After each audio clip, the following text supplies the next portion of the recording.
복되고 거룩한 주님의 날 우리에게 허락하시는 하나님의 말씀은 디모데후서 4장 6절에서 8절 말씀입니다. 관제와 같이 벌써 내가 부험이 되고 나의 떠날 기약이 가까웠도다.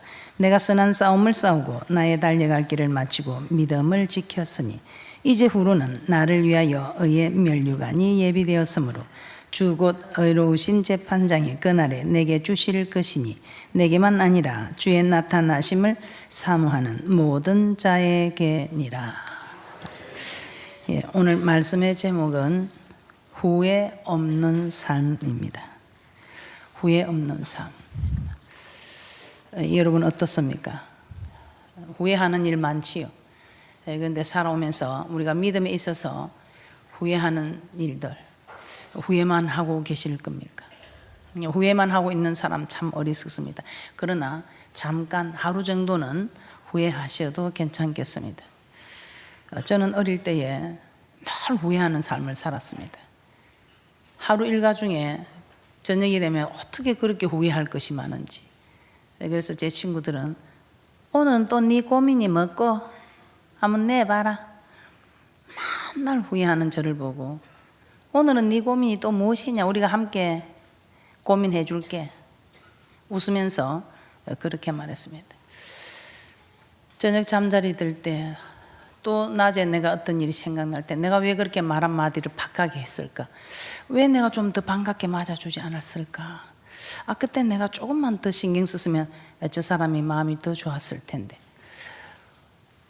하루 중에 후회할 일들이 얼마나 많던지. 그런데 지금 생각해 보니까 그 모든 일들이 제게 큰 발전이었습니다.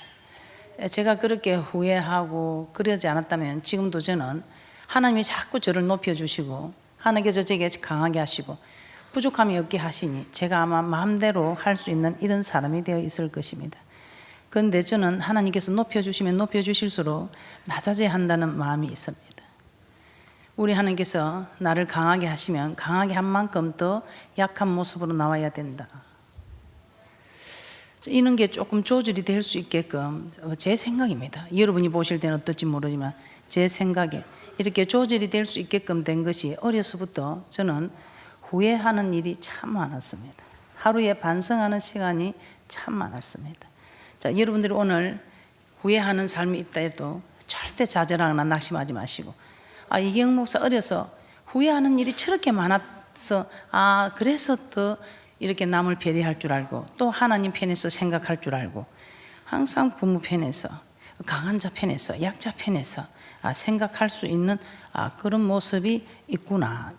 행여나 여러분에게 비친 모습이 있다면 그렇게 생각하시고 절대로 후회하고 낙심하고 좌절하고 포기하는 것이 아니라 더 발전이 되는 모습이구나, 이것을 생각하시라고 제가 말씀을 드리는 것입니다. 아마 사람들은 살아가면서 거의 다 후회하고 살 것입니다. 그래서 저는 오늘 기도하면서 그렇게 말씀드렸습니다. 후회해도 괜찮다. 이 땅에서는 후회해도 괜찮습니다.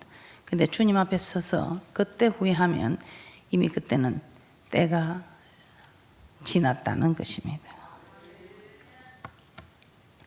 우리는 지난 시간에 큰 집에는 크고 작은 다양한 그릇들이 있다고 말씀을 드렸습니다. 부잣집에는 좋은 그릇이 많이 있습니다. 가난한 집에는 좋은 그릇이 많이 없을 수 있습니다. 그러나 부잣집에는, 그런데 그 부잣집보다 더 큰 집이 우리 하나님이 계시는 집이라 이 말입니다. 이 하나님이 계시는 집은 정말 큰 집으로 여러 방면에 다양한 그릇들이 많이 있다는 것입니다. 그런데 그 많은 그릇들, 귀한 그릇도 있고 정말 천이 쓰는 그릇들도 있을지라도 우리 하나님이 사용하시는 그릇은 어떤 그릇이라고 했습니까? 우리 하나님이 사용하시는 귀한 그릇은, 자주 쓰는 그릇은 깨끗한 그릇이라고 말씀을 드렸습니다.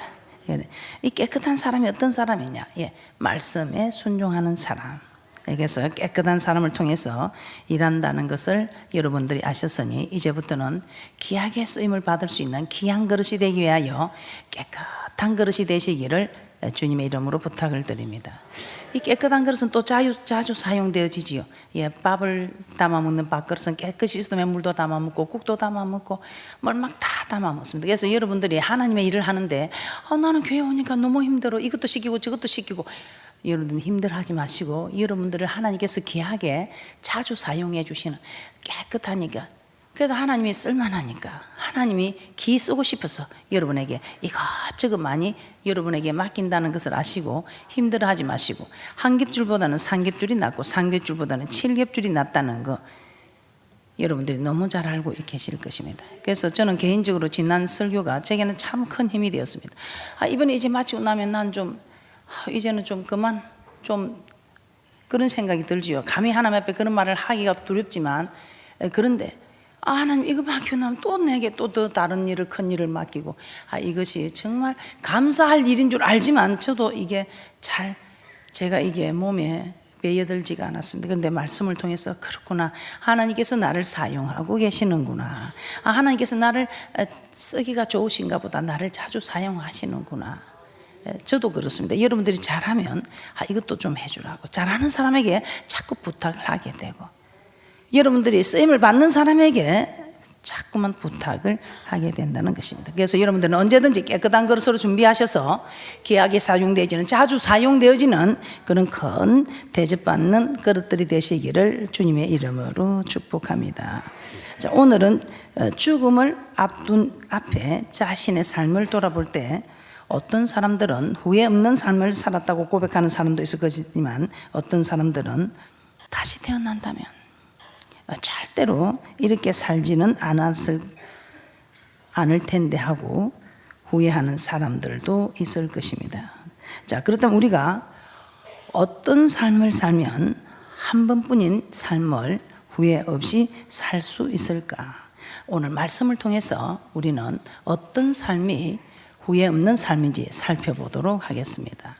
오늘 본문 6절에 보면 사도 바울은 간제와 같이 벌써 내가 부음이 되고 나의 떠날 기약이 가까웠다고 합니다. 떠날 기약이 가까웠다는 것은 사도 바울이 자신의 죽음을 이미 예견하고 있었다는 것입니다. 자, 이렇게 자신이 죽을 때가 임박하였다는 것을 안 사도 바울은 자신의 삶을 돌아보면서 어떻게 고백합니까? 디모데후서 4장 8절에 이렇게 말씀합니다. 이제 후로는 나를 위하여 의의 면류관이 예비되었을 것이며 의로우신 재판장이 그날에 내게 주시리라고 확신하였습니다. 디모데후서 4장 8절 함께 보겠습니다. 시작. 이제 후로는 나를 위하여 의의 면류관이 예비되었으므로 주곧 의로우신 재판장이 그날에 내게 주실 것이니 내게만 아니라 주의 나타나심을 사모하는 모든 자에게니라. 그러면 우리도 사도 바울과 같은 삶을 산다면 전혀 후회 없는 삶이 될 것입니다. 자, 그렇다면 사도 바울은 주님을 만난 후에 어떤 삶을 살았기 때문에 이렇게 후회 없는 삶을 살 수 있었는지 말씀을 통해서 깨닫고, 지금까지 우리가 후회하는 일이 있다면 후회하는 일에서 후회 없는 삶으로 전환이 되는 축복자들이 되시기를 주님의 이름으로 축복합니다. 첫째, 이 사도 바울은 어떤 삶을 살았는가? 선한 싸움을 싸웠습니다. 선한 싸움을 사는 삶을 살아왔다는 것입니다. 디모데후서 4장 7절 본문 말씀을 함께 보겠습니다. 시작. 내가 선한 싸움을 싸우고 나의 달려갈 길을 마치고 믿음을 지켰으니. 사도 바울은 제일 먼저 자신은 선한 싸움을 싸웠다고 하였습니다. 자, 선한 싸움이란 어떤 싸움인지 한번 찾아보도록 하겠습니다. 에베소서 6장 12절입니다. 선한 싸움은 어떤 싸움인가? 사도 바울은 우리에게 있어 싸움은 헬과 육에 대한 것이 아니고 우리가 싸워야 할 싸움은 악의 영들에게 대함이라고 말씀하고 있습니다. 헬과 육의 싸움이 아니고 악의 영들과 싸우는 이 싸움이 선한 싸움이라는 것입니다.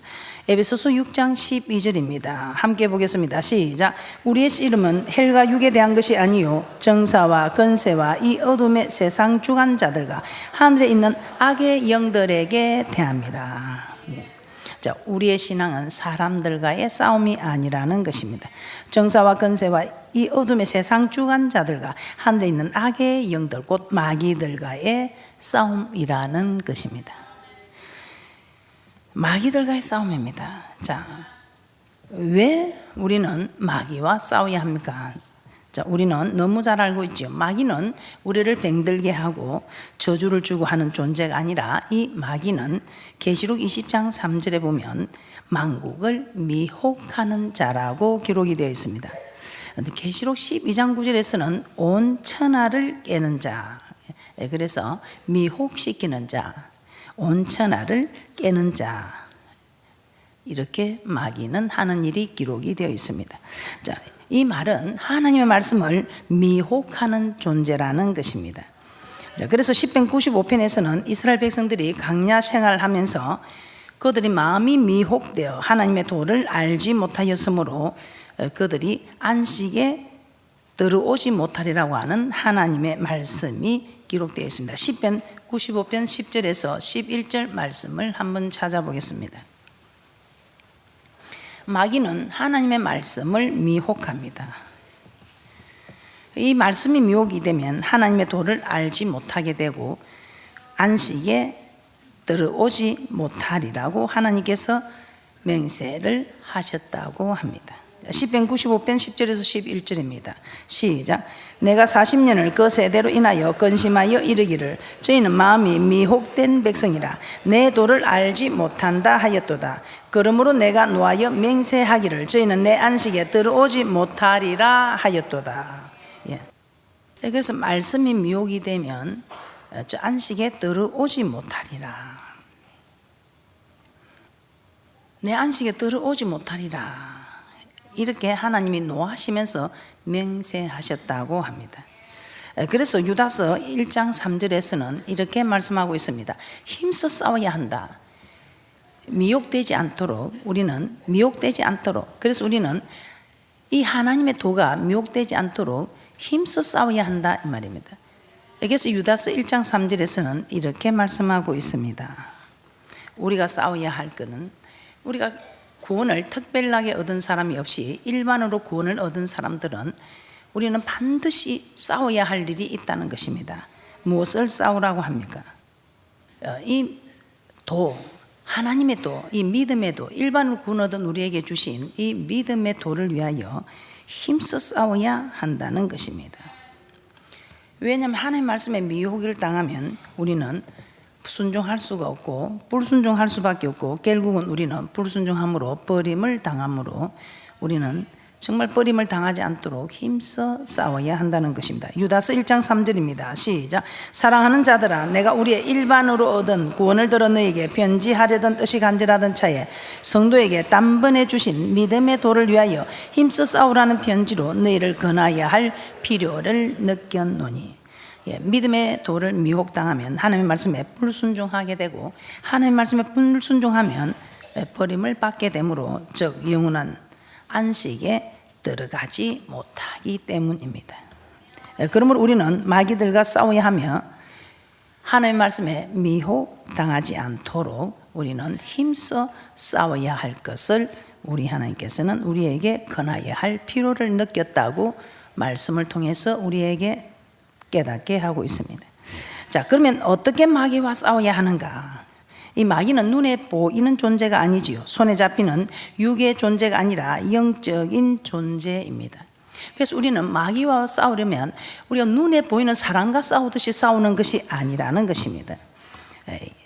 육의 존재가 아니고 영적인 존재이기 때문에 우리는 육적인 무기로 싸워서 아니 되고 영적인 무기로 싸워야 한다는 것입니다.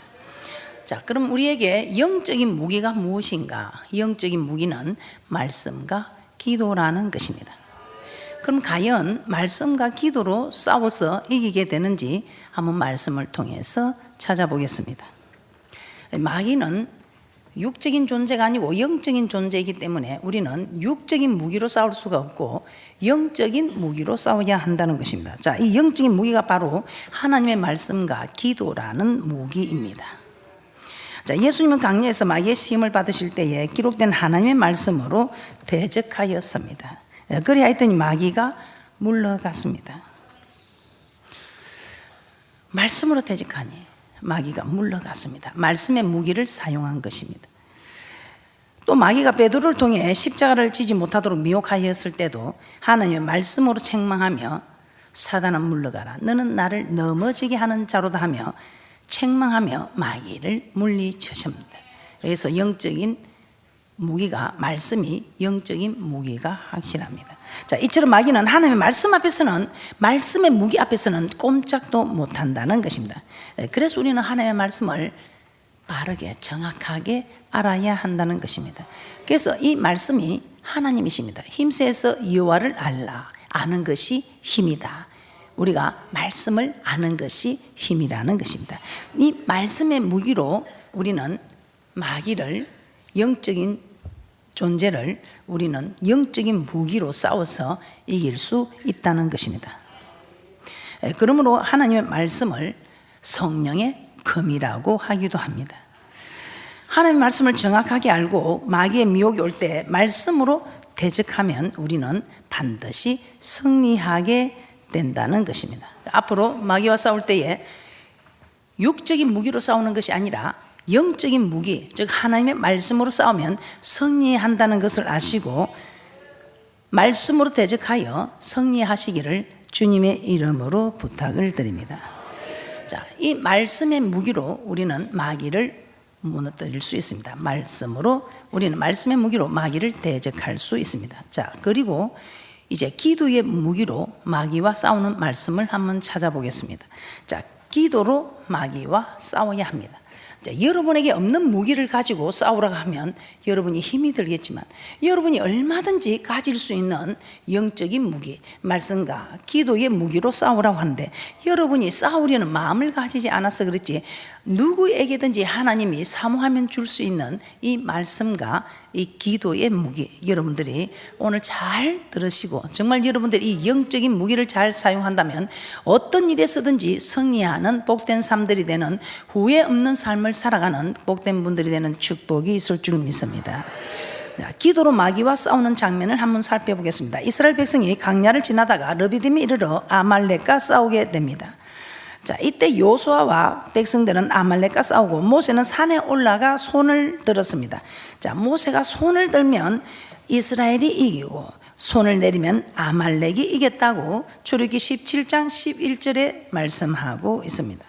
자, 그래서 모세가 아론과 훌의 도움을 받아서 해가 지도록 손을 내리지 않았더니 이스라엘이 아말렉을 쳐서 승리하였다고 출애굽기 17장 12절 13절에 말씀하고 있습니다.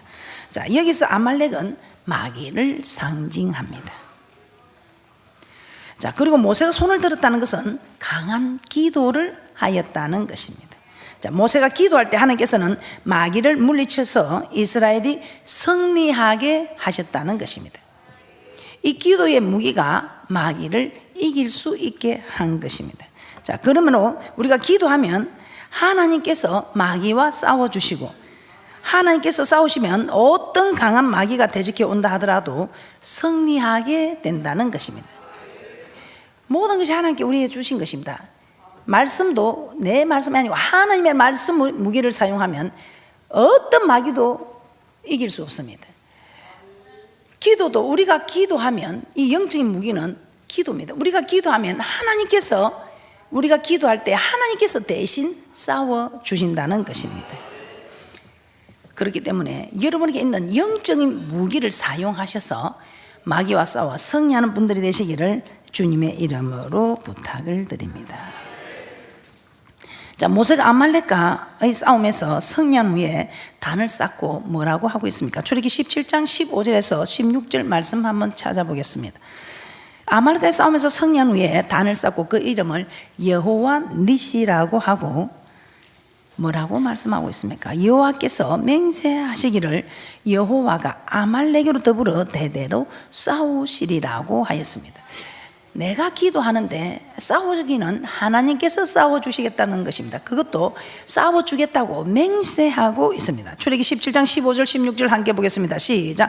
모세가 단을 쌓고 그 이름을 여호와 니시라 하고 가로되 여호와께서 맹세하시기를 여호와가 아말렉으로 더불어 대대로 싸우리라 하셨다 하였더라. 즉 아말렉과의 싸움에서 우리가 기도하면 여호와께서 마귀와 싸워 이기게 하신다는 것을 보여주셨고 앞으로도 우리가 기도하면 하나님께서 마귀와 계속해서 싸워주시겠다고 맹세를 하셨다는 것입니다. 그러므로 여러분들은 마귀와 싸우려 하지 말고 하나님께서 마귀와 싸우도록, 하나님께서 나를 대신해서 마귀와 싸우도록 기도해야 한다는 것입니다. 그리하면 하나님께서 이기게 하시고 승리를 주셔서 또한 이게 우리가 잘 때니 이것이 하나님께 영광을 드리게 되는 일이다 이 말입니다. 자, 따라서 선한 싸움이란 말씀을 미혹하는 마귀와의 싸움인 것입니다. 선한 싸움은 말씀을 미혹하는 마귀와의 싸움인 것입니다. 그러므로 하나님의 말씀과 기도로 싸워서 승리하는 분들이 되시기를 주님의 이름으로 축복합니다. 후회 없는 삶. 사도 바울은 어떤 삶을 살았습니까? 둘째, 달려갈 길을 마쳤습니다. 디모데후서 4장 7절입니다. 내가 선한 싸움을 싸우고 나의 달려갈 길을 마치고 믿음을 지켰으니. 사도 바울은 두 번째로 자신은 나의 달려갈 길을 마쳤다고 하였습니다. 이 사도 바울은 다메섹에 있는 제자들을 잡으려고 가는 도중에 부활하신 주님을 만났습니다. 그리고 사흘 동안 아무것도 보지 못하고 식음을 전폐하고 있을 때에 주님께서 다메섹에 있는 아나니아라는 제자에게 한상 중에 불러서 말씀하시기를 바울은 내 이름을 이방인과 임금들과 이스라엘 자손들 앞에 전하기 위하여 택한 나의 그릇이다 이렇게 말합니다. 사도행전 9장 15절에서 16절을 한번 찾아보겠습니다. 이 사도 바울은 이방인과 임금들과 이스라엘 자손 앞에 전하기 위하여 택한 나의 그릇이다. 그리고 그가 내 이름을 위해 해를 얼마나 받아야 할 것을 그에게 보이리라고 합니다. 사도행전 9장 15절 16절입니다. 시작. 주께서 가라사대 이 사람은 내 이름을 이방인과 임금들과 이스라엘 자손들 앞에 전하기 위하여 택한 나의 그릇이라. 그가 내 이름을 위하여 해를 얼마나 받아야 할 것을 내가 그에게 보이리라 하시니. 하나님은 사도 바울을 이방인들에게 복음을 전하는 사도로 택하셨습니다. 그리고 그 길을 가는데 많은 고난을 받게 될 것이라고 합니다. 즉 하나님은 바울에게 복음 전하는 길을 가게 하신 것입니다. 그리고 그 길은 평탄하고 쉬운 길이 아니라 고통과 고난의 길이 되리라고 하신 것입니다. 자, 하나님의 이 예언대로 사도 바울은 후에 이방인들에게 복음을 전하는 삶을 살았습니다. 그리고 복음을 전하면서 수많은 고난을 당하였습니다. 어떤 고난을요? 고린도전서 4장 9절에서 13절입니다.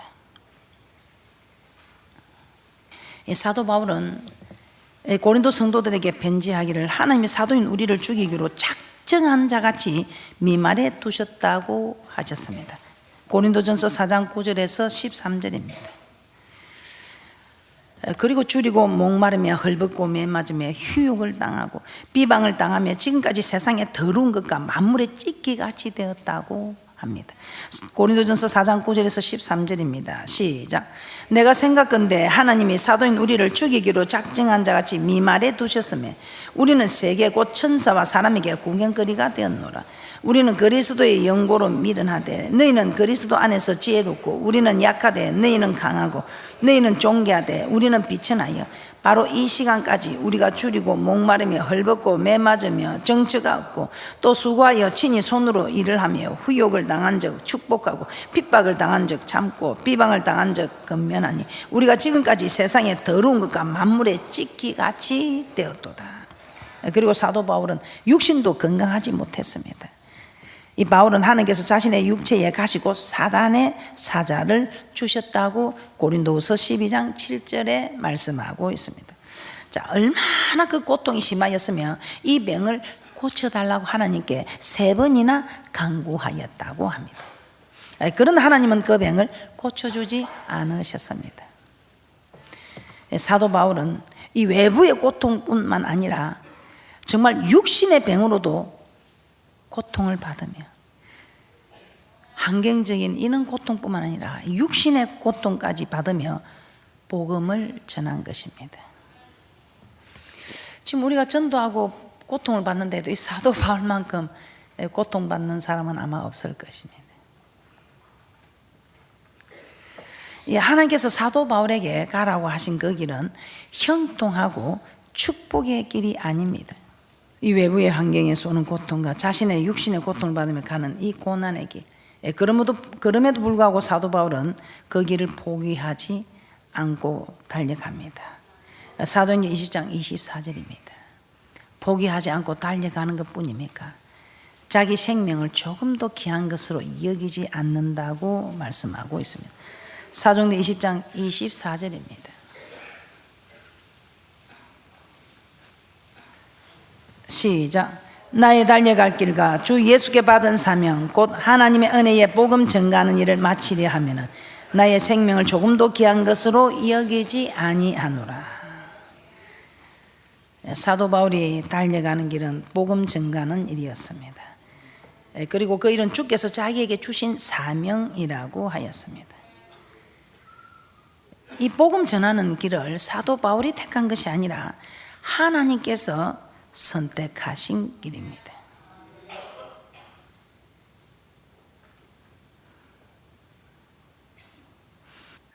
자기가 택한 것이 아니라 하나님께서 선택하신 이 길을 사도 바울은 자기 생명보다도 하나님께서 주신 그 사명, 그 일을 더 귀하게 여겼다는 것입니다.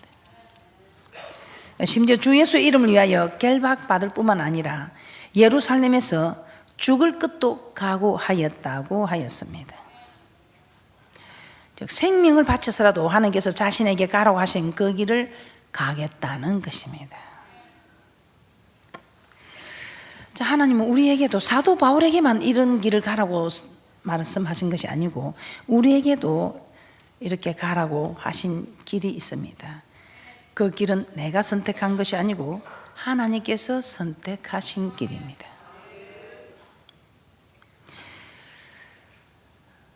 이 교회 안에도 지금 그렇습니다. 내가 이 올해는 이 일을 감당하겠습니다 하는 것 같지만 하나님이 허락지 않으면 참새 2마리가 하나 손에 팔린 거 허락지 않으면 되지가 않습니다. 하나님의 섭리입니다. 하나님이 허락지 않으면 될 수가 없는 거. 내가 택한 것 같지만 내가 택한 것이 아니고 하나님께서 선택하신 길입니다. 에베소서 4장 11절에서 12절입니다. 함께 보겠습니다. 시작. 그가 혹은 사도로 혹은 선지자로 혹은 복음 전하는 자로 혹은 목사와 교사로 주셨으니 이는 성도를 온전케 하며 봉사 일을 하게 하며 그리스도의 몸을 세우려 하심이라. 성도를 섬기고 봉사를 하고 교회를 섬기기 위해서 교회 안에 여러 직분을 주셨다는 것입니다. 자, 오늘날 교회 안에는 더 많고 다양한 직분들이 있습니다. 찬양대, 교사, 선교회 임원들, 전도대, 또 각종 봉사단들이 있습니다. 어떤 직분들일지라도 여러분들은 정말 하나님의 그리스도의 몸을 세우는 일에 여러분들이 봉사하는 복된 분들이 되시기를 주님의 이름으로 부탁을 드립니다. 여러분이 이 직분을 맡은 것 같지만은 목사님이 말하니까 주의 종이 말하니까 여러분이 맡은 것 같지만은 여러분이 맡은 것이 아니라 하나님께서 선택하여 여러분에게 주신 것입니다. 그러므로 여러분들은 직분을 받은 여러분들은 나에게 주신 사명이라 생각하고 여러분 직분 받은 분들이 달려가야 할 길인 것입니다. 자, 고린도전서 9장 16절에서 17절 말씀도 한번 찾아보겠습니다. 그래서 사도 바울은 내가 복음을 전할지라도 자랑할 것이 없다고 하였습니다. 내가 복음을 전하고 이렇게 봉사를 하여도 자랑할 것이 없다는 것입니다. 특히 복음을 전하는 일에 내가 자랑할 것이 없다. 왜냐하면 이 일을 하지 않으면 내게 하가 있을 것이라고 말씀하고 있다는 것입니다. 우리 하나님께서 정말 온전한 성도로서 온전한 모습으로 이렇게 세워두었는데 할 짓을 하지 않으면 우리 하나님께서 그 할 짓을 하기 위하여 화를 받게 한다는 것입니다. 고린도전서 9장 16절에서 17절입니다. 시작. 내가 복음을 전할지라도 자랑할 것이 없으면 내가 부득불할 일임이라. 만일 복음을 전하지 아니하면 내게 하가 있을 것이미로라. 내가 내 임의로 이것을 행하면 상을 얻으려니와 임의로 아니한다 할지라도 나는 직분을 맡았노라. 자, 사도 바울이 복음을 전해도 자랑할 것이 없고 만일 복음을 전하지 않으면 내게 하가 있을 것이라고 한 것입니다. 자, 이 말은 왜 하나님께서 주신 직분을 맡았기 때문이라는 것입니다. 직분을 맡았으면 그 직분을 감당을 해야 되는데 그 직분을 감당하지 않으면 하나님께서 책망하신다는 것입니다. 그러면 우리도 하나님께서 내게 주신 직분을 소홀히 해서는 아니 된다는 것입니다. 힘들다고, 시간이 없다고, 몸이 아프다고. 사도 바울은 생명을 조금 더 귀중히 여기지 않냐고 달려갔는데, 여러분들은 시간이 없다, 실력이 없다, 건강이 안 좋다, 능력이 없다, 이 세상 살아가는 일에 바쁘다. 그래서 우리 하나님은 내가 직분을, 내가 찬양대를 맡은 것 같고, 내가 교사를 맡은 것 같고, 내가 안내를 맡은 것 같고, 내가 전도를 하는 전도단원이 된 것 같고, 여러분이 맡은 것 같지만 여러분이 맡은 것이 아니라 하나님께서 여러분을 택하여 주신 것이다, 이 말입니다. 그런데 우리 하나님께서 그런 직분을 맡겼는데 그 직분을 감당하지 않으면 우리 하나님께서 속상하시겠지. 저도 좀 도와달라고 직분을 맡겼는데 여러분이 하지 않으면 저도 섭섭한데, 우리 하나님께서는 이 땅에 우리를 지금 이렇게 세우고 이렇게 교회를 세우고 주의 종을 세워서 여러분을 세운 것은 주님이 일하라고 세웠지 않습니까? 주님이 혼자서 하실 수 있지만 우리 하나님께서는 그렇지 않고 하나님께서는 우리에게 맡기셨기 때문에, 그러면 절대로 여러분은 직분을 소홀히 해서는 아니 된다는 것입니다. 아무리 힘들어도 하나님께서 주신 일은 여러분이 감당하시기 바랍니다. 그래서 하나님께서 올해 내게 주신 직분이 있다면, 여러분들이 뭐 맡은 일이 있다면 올 한 해만 하고 이제 그만둬야지 아니고, 이제 이 일은 하나님이 내게 주신 천직이라 생각하고 평생 내가 이 직분을 잘 감당해야지 하고 달려가는 그런 복된 분들이 되시기를 주님의 이름으로 축복합니다. 그래서 작년까지는 이거 하나만 했는데 올해는 또 이거 한 개 더 하고, 2겹줄에 내년에는 하나 더 하시고 3겹줄이 되고, 이 3겹줄 7겹줄이 되고 해서 여러분들이 정말 믿음을 지켜나가는 그런 복된 분들이 되시기를 주님의 이름으로 축복합니다. 자, 세 번째입니다. 후회 없는 삶. 사도 바울은 어떻게 살아왔기에 후회 없는 삶을 살았다고 고백할 수 있을까요? 셋째, 믿음을 지켰습니다. 디모데후서 4장 7절입니다. 내가 선한 싸움을 싸우고 나의 달릴갈 길을 마치고 믿음을 지켰으니. 예, 사도 바울은 믿음을 지켰다고 합니다. 믿음을 지켰다는 이 말은 말씀에 순종하였다는 것입니다. 자, 사도 바울은 예수님을 만난 그 순간부터 지금 죽음이 임박한 이때까지 믿음을 지켰다는 것입니다. 어떤 상황 속에서도 끝까지 하나님의 말씀에 순종하였다는 것입니다. 자, 우리는 끝까지 믿음을 지키는 일이 중요합니다. 자, 다윗을 한번 보면 다윗은 일평생 여호와의 말씀을 다 지켜 행한 사람입니다. 그런 다윗이 노년에 우리아의 아내 밧세바를 간음하고 우리아를 죽게 하였습니다. 이런 죄를 젊어서 행한 것이 아니라 힘도 없고 기력도 빠진 노년에 행했다는 것입니다. 끝까지 믿음을 지키지 못한 이유를 말씀하고 있습니다. 이만하면 이제 내가 뭐 이 나이 이제 무슨 내가 뭐 세상을 볼 수 있겠나, 내가 무슨 쾌락을 따라가겠나, 무슨 내가 정욕이 있겠냐 이렇게 생각하지만, 젊을 때 이런 일을 저지른 것이 아니라 힘도 없고 기력도 빠진 노년에 행했다는 것입니다. 그래서 섰다면 넘어질까 조심해야 한다는 것입니다. 베드로, 예수님의 부름을 받았을 때 배와 가족을 다 버려두고 따라간 사람입니다. 주는 그리스도시 살아계신 하나님의 아들을 고백한 수제자입니다. 그러나 예수님이 로마 군병들한테 잡혀갔을 때 예수님을 모른다고 3번이나 부인했습니다. 예수님이 잡히신 그 마지막 순간에 예수님을 배반하고 말았습니다. 다 버리고 따라온 수제자 베드로, 주는 그리스도시요 살아계신 하나님의 아들이라고 고백한 베드로. 그런데 이 베드로가 그 비천한 계집 앞에서 부인하고 맙니다. 그래서 우리가 믿음을 끝까지 지킨다는 거 우리 힘으로 할 수 없습니다. 그래서 우리 하나님께서는 깨어 기도라, 한시도 깨어서 기도하실 수 없더냐면서 기도하셔서 우리가 지킬 수 있는 믿음을 우리가 준비해야 한다는 것입니다. 이스라엘 백성들 광야 생활을 거의 다 마쳐갈 즈음에 시딤에서 모압 여인들과 행음을 하였습니다. 일요일에 하나님은 하루아침에 23,000명을 연병으로 죽게 하셨습니다. 광야 생활이 끝나는 마지막 순간에 범죄하고 이로 인해 많은 사람들이 멸망을 당한 것입니다. 난 믿음을 잘 지켜왔다고 자신하십니까? 자신하지 마시고 주님 앞에 서는 그날까지 우리는 믿음을 지키기 위해서 지금까지 잘해 오셨더라도 자만하지 마시고 믿음을 지키되 끝까지 지켜야 한다는 것입니다. 에스겔 33장 13절 보고 마치도록 하겠습니다. 에스겔 33장 13절입니다. 왜 우리는 끝까지 믿음을 지켜야 할까요? 에스겔 선지자를 통하여 아무리 의인이라도 그가 그 의를 믿고 죄악을 행하면 그 모든 의로운 행위가 하나도 기억이 되지 않고 그가 지은 죄악으로 인해 죽으리라고 하였습니다. 그래서 우리는 믿음을 지키며 살아와도 마지막 순간 믿음을 버리면 이전에 믿음을 지켰던 것이 아무런 소용이 없게 된다는 것입니다. 그래서 믿음은 과거가 중요하지 않은 것 같습니다. 믿음은 현재가 중요한 것입니다. 현재의 믿음을 보시고 우리 하나님께서는 역사하신다는 것입니다. 에스겔 33장 13절입니다. 에스겔 33장 13절입니다. 함께 보겠습니다. 시작. 가령 내가 의인에게 말하기를 너는 살리라 하였다 하자 그가 그 의를 스스로 믿고 죄악을 행하면 그 모든 어려운 행위가 하나도 기억되지 아니하리니 그가 그 지은 죄악 중 곧 그 중에서 죽으리라. 아무리 믿음을 지키며 살아도 마지막 순간 믿음을 버리면 이전에 지켰던 믿음은 아무 소용이 없다는 것입니다.